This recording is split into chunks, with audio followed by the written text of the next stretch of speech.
Today I'm going to talk to you guys about harnessing the power of the subconscious mind. Now this is important because it is believed that 95% of our lives are directed by the subconscious mind. And I think people have a really bad understanding of what exactly is the subconscious mind. Yes, it involves parts of brain processes that are not immediately available to us through conscious thinking. But the way that I like to think about the subconscious mind is through the body. Have you ever had an urge to do something that just kind of appeared out of nowhere? Typically these urges happen because they're habituated responses and they're things that the body begins to crave. And this craving is typically the initial indicator of a habit loop. So if you're used to eating a lot of sweets after you come to work, you're going to get the craving as soon as you walk in through the door after work. Those that have developed lifestyles going to the gym, they get cravings of going to the gym if they miss it consistently or consecutively over 2 or 3 days. The body feels like it needs to work out. Now, how can we utilize this information to actually develop good habits? Well, what happens when people decide to create New Year's resolutions, since it's still January, I think this is relevant, is people start off with a lot of motivation. They have a lot of desire to change, but once they start doing the activity that they want to incorporate into their daily lives, they find a lot of resistance. It feels uncomfortable. It doesn't feel good to do that activity.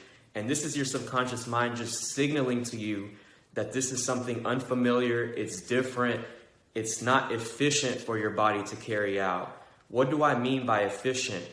Well, the mind and the brain, they want to create habits because it takes the least amount of mental energy and effort for it to carry out that task. These are things that have been done over and over and over, and the brain can just carry it out without calling you, the person that's in the body, to actually think about the task. It can just do it. So you can say that these skills or these tasks are automated. So initially, when you're trying to change a habit, whether it's changing from sitting on the couch every day to going to the gym 5 times a week, you're going to feel that discomfort. Now, what happens over a long period of time as you repeat that activity or you repeat that behavior, it begins to internalize in your body, and your body will start to crave it and actually do all of it for you, pretty much all of it, 95% of it. So you will get that craving, you will get that inner motivation to want to carry out that activity, but it's going to require you to keep at it for 3 to 6 months typically to develop that good habit and to really reap the benefits of the subconscious mind. So next time that you want to develop a good habit, or you want to replace a bad habit with a good one, remember that initially your subconscious mind is just signaling to you that it's an unfamiliar activity. It's something that it's not used to doing. Most people interpret this as a negative sensation because it doesn't feel good, but this is just your body's way of telling you that this is different, but you can still do it.